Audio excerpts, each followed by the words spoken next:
Welcome back to session 5 of our referral system training. I am breaking down a system of working exclusively by referral. I'm breaking it down piece by piece and giving you pieces of homework for a 2-week block. And if you just keep up with these pieces of homework and you implement the system piece by piece into your business, it will be life-changing and business transforming. And already over these last 2 weeks, a whole bunch of my team members have gone and done the homework that I gave them, and they were coming back on this morning session giving testimonies. One lady's got 156 million rands worth of listings that have come in just over the last 2 weeks from implementing this system, and there are others. So a little recap as to where we've been. I'm busy teaching you a referral system, and that's the slide on the screen, which is made up of a system of keeping in touch with a pre-selected group of people. So the big idea here is you are going to organize a database of people, and that's where we've been so far in the system. We've already covered building your list, which is making a big list of everyone you know, and then you sort that list down to essentially 2 categories: your advocates, and I've been saying you need between 100 and ideally 300 advocates. And then behind that, there's going to be a much bigger list of, say, a couple of thousand people that were on your big list that you made. What do we do with those? Well, if you want to delete some of them, you can, but everybody that's left is going to go on a B list, and that B list is going to get an email newsletter once a month. You can send the newsletter more often if you want to. You can even send a weekly email. That's what I do with my business, but the minimum you need to do is a monthly email, and that goes to everybody. It goes to the big B list, and it goes to your 300 advocates. Everybody gets the email. Okay, so once you have sorted your list, you've got your B list and you've got your advocate list, you now need to capture those lists onto your contact management system or systems. And in my EXP team, most of us use PropCon as our CRM system. And so that would be the place where many of my team members are going to now go and type up their database. I actually got them to build their initial list using PropCon's import template. It's an Excel spreadsheet. And as long as they've done it in that template, they can just import it into PropCon so they don't have to retype those names. And that works for both your advocates and then the B list. The other place you may want to capture the big B list is a more comprehensive bulk email service. So I use MailChimp as my bulk email service provider because it's got some advanced features which normal CRM systems like PropCon don't have. You can send bulk email from PropCon, but it doesn't have some of the advanced features like drip campaigns, which I'm going to get into in our next session together. So for now, you've built a big list, you've sorted it down to your 300 advocates, and then you've captured it. You've typed up those names in some kind of contact management system or systems. The next step then was to prime the database of advocates, just the 100 to 300 advocates that you've got, and that was the homework for the last 2 weeks. And so priming the database looked something like this. I'll get it up on the screen for you. We were to call through all of our advocates and prime each one using a dialogue that I taught you called the database primer.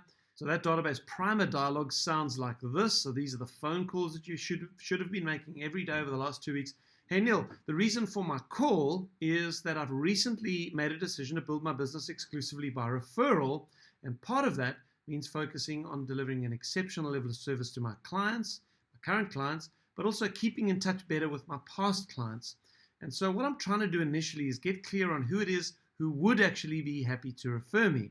So can I ask you, if you were buying or selling your home, or you had a friend or a family member who was, am I the agent that you would refer them to? Would you be happy to refer me?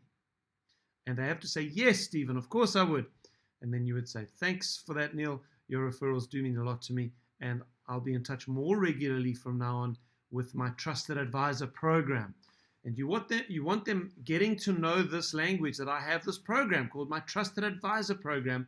And it's a keep in touch system whereby I really look after a set of very important relationships to me. And that's why you're going to be getting this increased contact from me. You want it to make sense to them when they start hearing from you more often.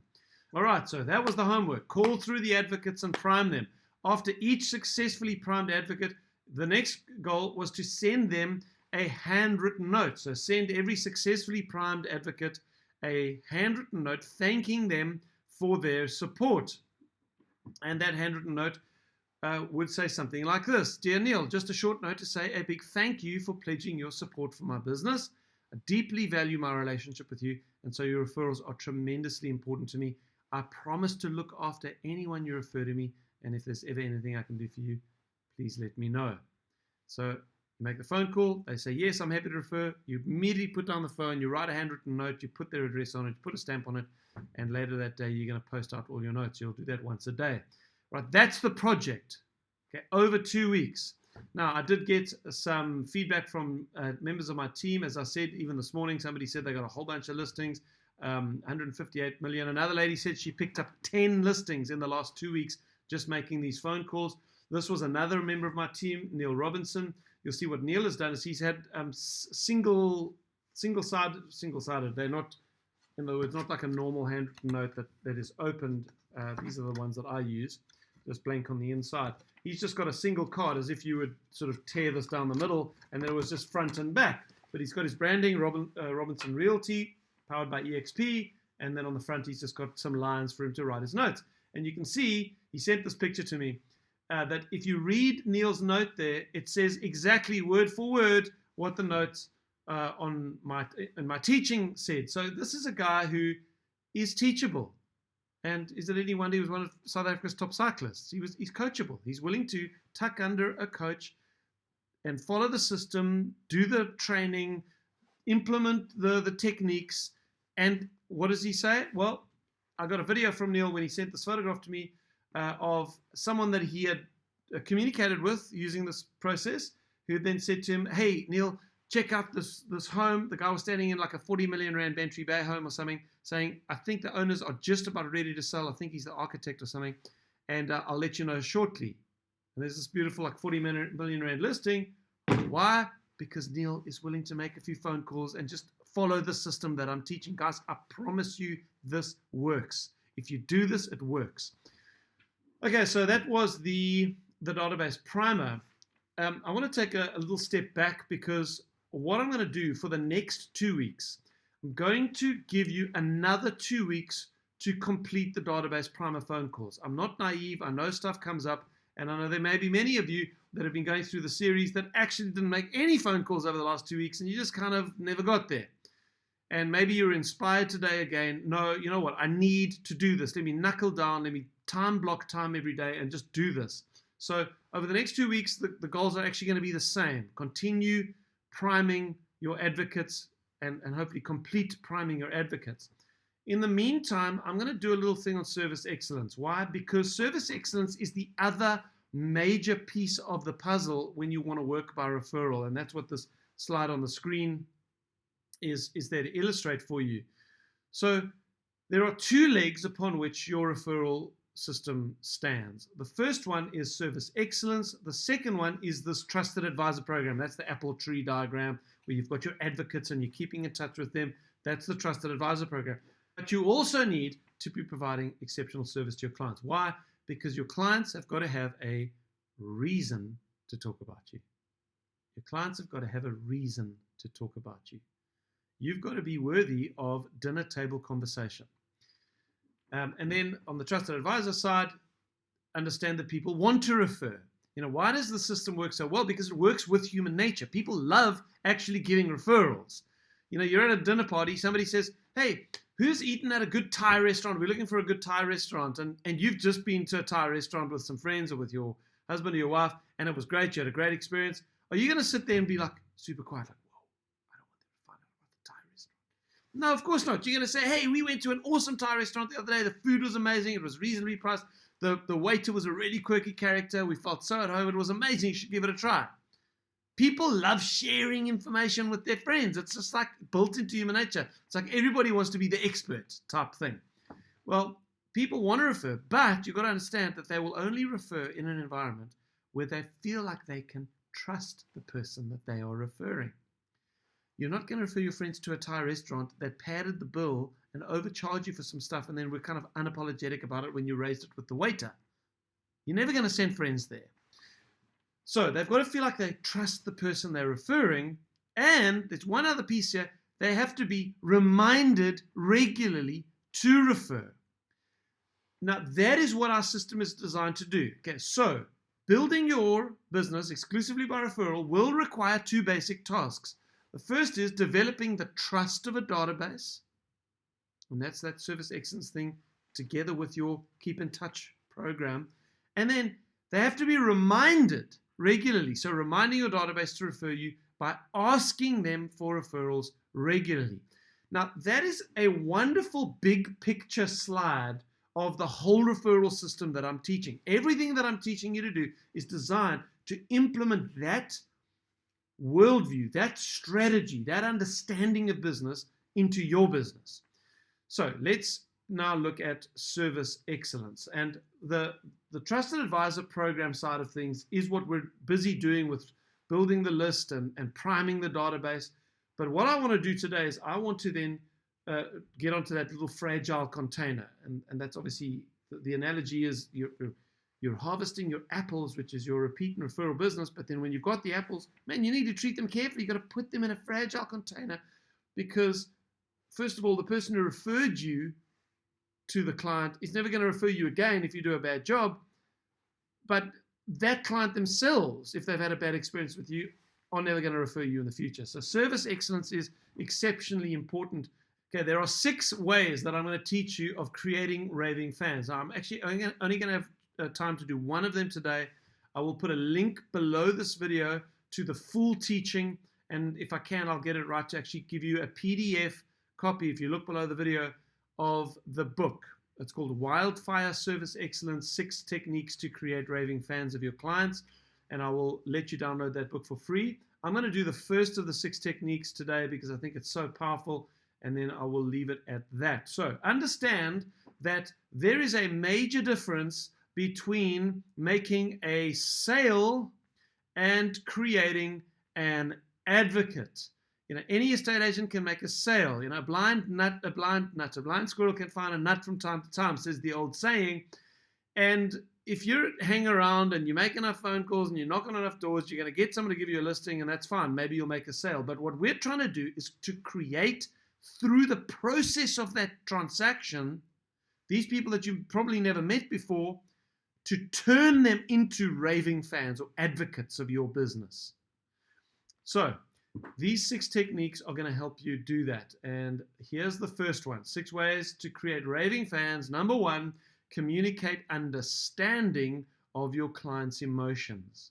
Now, there is a lot packed into that little heading there, which perhaps you will miss on the first run through. And so let me highlight a few things. I did not say that it's important to understand your client's emotions. That's one thing. What I've said is you have to communicate understanding of your client's emotions. All right, so let's unpack that. Bad salespeople try to get people to make decisions that they do not want to make. A bad salesperson says, here's my product. This is what I'm going to sell to you. I don't have any other products, so this is what you are going to buy. And I'm now going to argue and interrupt you and give you as much information and features about this thing that I can. And if I tell you enough things, hopefully something will land and you're going to suddenly have a change of heart and trust me and want to buy my thing. I've got my thing. I'm going to sell it to you. That's a bad salesperson. Good salespeople, on the other hand, help people make decisions that they do want or need to make. Now, here's the question. How do you find out what it is that a client genuinely wants or needs? Instead of, if all I've got is a nail, if all I've got is a hammer, everything looks like a nail. That old statement, which I think communicates a lot of what bad salespeople do. Instead of that, if you want to find out what people want or need, there's only one way. You have to listen to them. And this is the major demarcator of a bad salesperson, is they do not listen. They do not listen. They just talk. They think that the more information they give, the more likely they are to make a sale. The more information they give, the more likely they are to make a sale. Now, I remember when my wife, her name is Danielle, and I had small kids. So our kids are now in their early 20s, but when we had 3 kids in 3 years. Okay, so you can, as you imagine, things were pretty busy at my house, and things changed pretty fast. One of the things that changed was we needed a new car because we had this little old Toyota Toyota Conquest, sorry, and the Toyota Conquest was no longer going to fit our growing family in it, and so Danielle booked a test drive down at a local dealership, and we went down there for the test drive, and that's where we first met Bernie, the Renault salesman. I can still remember Bernie, the Renault salesman. And as we stepped onto the showroom floor, I remember Bernie meeting me with a very firm handshake and just ushering us immediately toward the car. He obviously was keen to avoid any kind of small talk because he took us straight to the vehicle, aided by some commentary about the vehicle, and then we were ushered into the car. I was put in the driving seat, Danielle was put in the back, Bernie was sitting on my left, and off we went. And from the time that I met Bernie on the showroom floor to driving around Plumstead, getting back to the showroom floor where Bernie talked some more, I don't think I'm exaggerating when I say that I did not say one word. In that kind of 20-minute period, I didn't say one thing. Bernie just talked and talked and talked and talked. And when he was finished talking, just to be sure, he talked some more. And bless old Bernie's heart, you say he had obviously recently completed the Renault Scenic Info course that Renault ran with their salespeople. And he was keen to deliver by verbal diarrhea every possible fact that he could remember about the Renault Scenic. And boy, Bernie gave it everything he had. Now, if you've ever done any kind of sales training, I don't know if you've done a sales training course before, one of the things that is commonly taught in sales training is this piece of advice. Don't sell features, sell benefits. Don't sell features, sell benefits. So don't say to the buyer, Mr. Buyer, this home has high ceilings. That's a feature. Rather say, this house has high ceilings, which means it will stay cool in summer. The way you get from features to benefits is by using the words which means. Now, the only problem with that advice is that it doesn't work.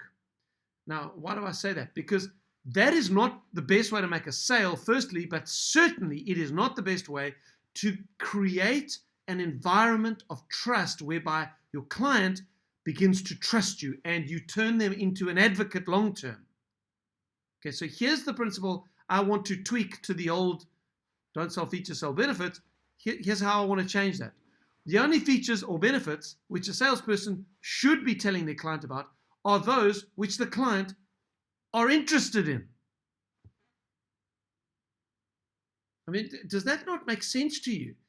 And how are you to know what your client is genuinely interested in if you don't ask questions and listen to them? And this, of course, was Bernie's great error. And, memory is a bit of a funny thing because you remember specific details from many years ago, and then all of a sudden it just becomes like a vague memory.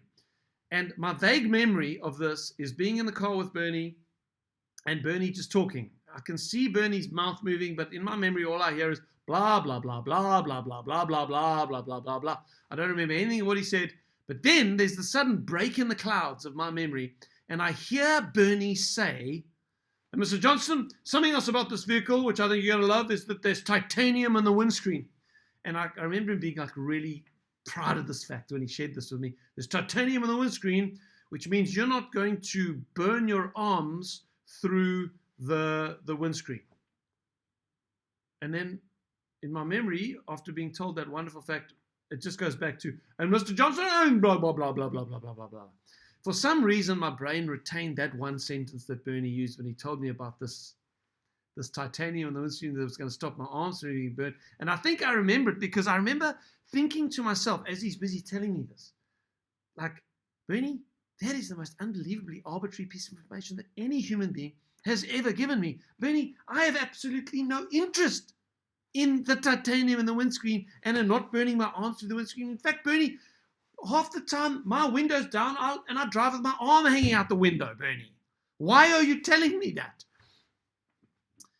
And if we're going to be fair to Bernie, he was just doing what the sales training course had taught him to do. He wasn't selling features; he was selling benefits. He used those magic words even, which means, he said, Mr. Johnston, there is titanium in this windscreen, which means you're not going to burn your arms when you're driving around. Well done, Bernie. Congratulations, you got the technique right. The only problem, of course, was that Bernie was trying to get me to buy something that I didn't want. It smacked of insincerity. He didn't care what we wanted. All he wanted was to sell us the car. He just wanted to make a buck. As it turned out, I remember we didn't actually buy the car from Bernie. We did buy a Renault Scenic, but we bought it through another dealership. Bad luck, Bernie. And I didn't want to go back to Bernie. Why? Because I didn't trust him. So this is what bad salespeople do. They do not listen. They think the more information they give, the more likely they are to sell. And you've seen estate agents do this. They take someone through a home and they chaperone them through the whole home, and they're pointing out all sorts of things and telling them all about the features of this home and the benefits of it. And actually, they've taken no time to listen to those clients. So what do good salespeople do? Well, good salespeople listen for emotional wants, and then they meet those emotional wants with practical solutions. Okay, so the first thing they're listening for is something emotional. Now, this is what top salespeople do. They listen carefully enough to know not just what people want, but why they want that thing. If Bernie had just taken a moment to say to me, this is one of the golden questions in sales. If he'd said to me, Mr. Johnston, what is most important to you about buying a new car? If he had just taken the time to ask me that question, he would have found out pretty quickly that the reason I was buying a Renault was that at the time their cars had the highest NCAP rating, the highest safety rating of any car, and that this particular vehicle, the Renault Scenic, was bigger than a normal sedan, and that was the two things that I wanted. I wanted a car that had safety for my little kids that had just been born, and space for my family. Safety and space. These are the two things that I wanted. And what Bernie should have then done, when I said, I'm interested in safety and space, he should have then said to me, why is that important to you, Mr. Johnston? And I would have said to him, I've had 3 kids in 3 years. I love these things more than life itself. And I just want to know that when my wife is driving my kids around, that there's plenty of space for all the school stuff that's going to start coming, and baby chairs and stuff. And I want to know that my family are safe. And he could have said to me, Mr. Johnston, you've picked the right vehicle today. Come and let me show you the safety specs on this vehicle. He could have then shown me how the baby chair clips into the special thing. He could have shown me the NCAP rating. He could have shown me how the airbag system had this whole 360-degree airbag system that went off in the case of a crash. He could have shown me the things that met that emotion as a father of wanting to keep my family safe. Guys, that's how you make sales better, and that's certainly how he would have created an advocate out of me, where I would have referred other people to him. So let me express this to you in terms of real estate. I want to use another example because many years ago, again, this would have been 20 years ago, in a seminar, I used to run old school. In those days, there was no webinar. So old school seminars in hotel rooms. And I remember being in a hotel room once, and I was covering this content.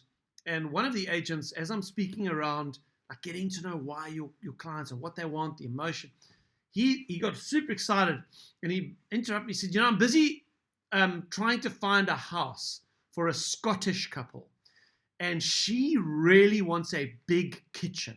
So what I'm going to do this Saturday to tap into that is we're doing a showing of this home. I remember this was in Durban. We're doing a showing of a home up on the hill.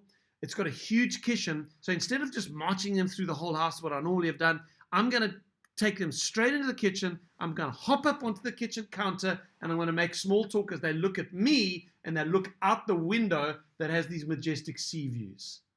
And he was super proud of himself. I said to him, I remember his name was Paul. I said, Paul, that's good. I like that. You're thinking along the right lines now. But can I ask you a question? Why does she want a big kitchen? And there was silence, and hopefully, as Paul scratched his head, the penny was dropping. And as he was like thinking through this, I couldn't have scripted it better.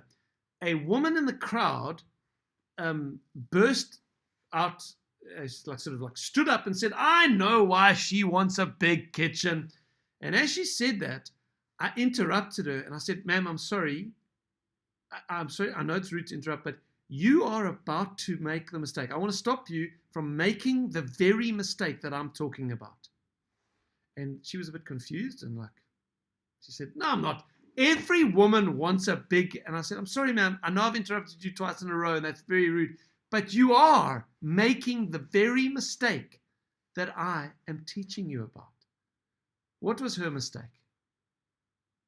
That's right. She was assuming to know why Paul's client wanted a big kitchen. Now, there are two problems with assuming to know why people want what they want. And hopefully, if you can just stay with me now, the second of these two reasons is going to be an aha moment for your business. It's going to unlock a whole practice in your business that is going to create raving fans for you. Okay, the first reason is obvious. We might incorrectly assume why someone wants what they want. This woman assumed every woman wants a big kitchen, but that might not have been the reason. You might assume incorrectly. And so I said to this lady, "Ma'am, the truth be told, you have no idea why this couple wants a big kitchen. They might really love tango dancing. And when they were married 40 years ago, they rented a one-bedroom apartment in Aberdeen, which is freezing in the winter, and the only warm room in the house was the kitchen, and they might have had an absolutely minute little kitchen and been huddled together in front of their stove. On the first night, they moved into this tiny little apartment, freezing cold, and the husband might have looked his new Scottish bride in the eyes and in a broad Scottish accent said to her, "One day, we're not going to live in a wee house." You know what a wee house is? It's a small house in Scottish. "One day when we can afford it, we're not going to live in a wee house. I'm going to buy you a house with an absolutely enormous kitchen, my bonny lass, and we're going to dance the tango in it." There's this promise that's been made 40 years ago between this couple that they've held on to, and now they can finally buy their home in South Africa. It's overlooking the sea. It's a huge kitchen. Guys, most purchasing decisions are taken on emotion. And as an estate agent, you know that. I mean, for people's purchase of property, it's not, unless it's like a commercial deal. Residential real estate is highly emotional. This is people's homes we're talking about. And so you've got to tap into the emotion of the transactions. Now, I'm not saying people don't worry about the numbers. Of course they do. But emotion plays a huge part in the buying and selling of people's homes.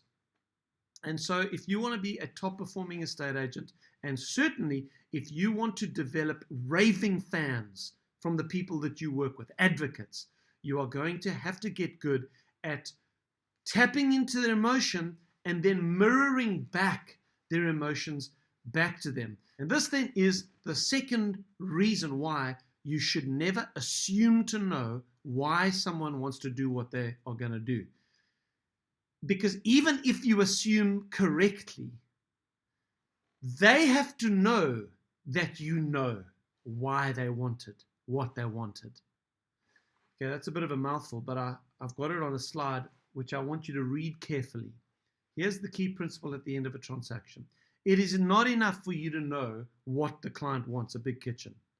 It is not even enough for you to know why your client wants what they want. Let's say a friend happened to whisper in your ear about the wee hoose in Aberdeen and the tango now, my bonny lass. You knew about that because a friend told you. That's not even enough.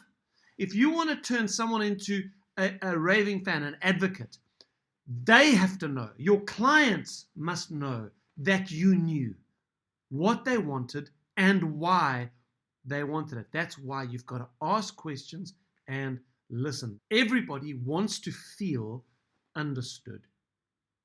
And the only way to find out what your client wants and why they want it is to ask and listen.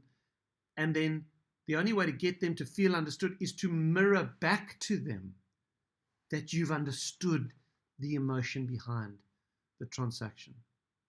So, let's say you've got a client who really wants to buy a home with sunlight in the garden, and you ask them, why is that important? And they come out with this thing. No, she, at the moment they're living in a flat, and she's got a daughter, 6-year-old daughter, and she just wants her 6-year-old daughter to be able to potter in the garden in the sun, because that's what she did when she was a little girl. And so you say then, great, Mrs. Edwards. So if I'm understanding you correctly, you're wanting a home with a garden where there's a lot of sunlight because you love the garden, and particularly because your 6-year-old daughter loves playing outside, and you wanted to have a beautiful, warm, peaceful space where she can do just that. Am I right?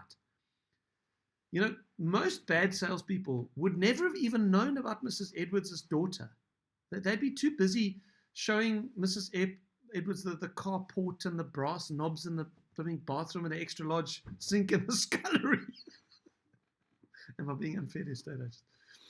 Okay, then here's another absolutely brilliant technique at the end of a transaction for creating a raving fan, using this technique of communicating understanding of your client's emotions. Okay, when concluding a transaction, use a handwritten note. Okay, you're going to get used to me talking about handwritten notes. Use a handwritten personal note to communicate, together with a relevant gift, that you understood the client's emotions. Okay, so let's take an example of this. A note together with a relevant gift that shouts out, I heard you. I heard you, understood you. So for Mrs. Edwards and her daughter in the garden, maybe you would simply leave on the kitchen counter 2 floral hats, one for her and one for her daughter, together with a little note saying, hey, congratulations on your new home, Mrs. Edwards. You and Annie are going to spend so much quality time together in this beautiful garden that I thought these hats would come in handy. Love, Stephen. See, now she knows that you knew. She knows that you understood. And she will refer you till the cows come home if you keep in touch with her and you have a trusted advisor program, which is the other part of the system I'm busy teaching you. So let's take another example. What about Paul and his Scottish clients in the big kitchen? Well, maybe you would buy a speaker that you put on the kitchen counter and linked some tango music from your device onto that. And as they come into the home, you do the key handover. They walk into the kitchen and boop, you start playing the tango music. And on the kitchen counter, there is a note. And what the note says is, congratulations on the new home, Mr. and Mrs. McDermott. May this kitchen be filled with music and dancing and with many fond memories of that wee house in Aberdeen. Now you say this is all very dramatic, Stephen. I'm making it dramatic on purpose because I'm trying to communicate a principle to you that if you can communicate to your clients that you really got them during the transaction and leave a little gift with a handwritten note at the end, I'm telling you, they will be lifelong supporters of your business. Because you know what? Paul didn't just sell them a home then. He helped them fulfill a dream. And what is more, he created an advocate for his business. Okay, so if you want to go through the other of the 5 techniques, I've done the first with you now of these 6 ways to create raving fans. There's this book called Wildfire Service Excellence. I'll put a link below the video so you can download this. If I can find, I've done a video training of all 6 of these somewhere. If I can find the video, I will put a link below as well. And then for the next 2 weeks, what you're going to do is you're going to continue going through the priming process with your advocates. So call through your advocates and prime each one using that database primer dialogue. You can go back in the video if you've missed it and take a screenshot of it.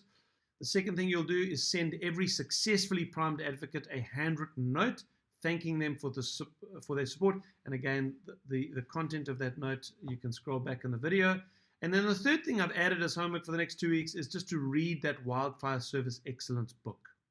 So I hope the next 2 weeks is awesome for you.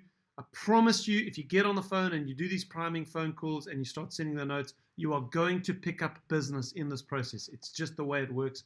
And please do send me, or put a comment below if you're on YouTube, put a comment below the YouTube video of your testimony. Tell us what happened so that we can share success stories so that more and more people can see, you know what, others are doing this and it is working. It does work. So please put your testimonials below the video. I look forward to reading them, and then I will see you in 2 weeks again for session 6 of our referral system.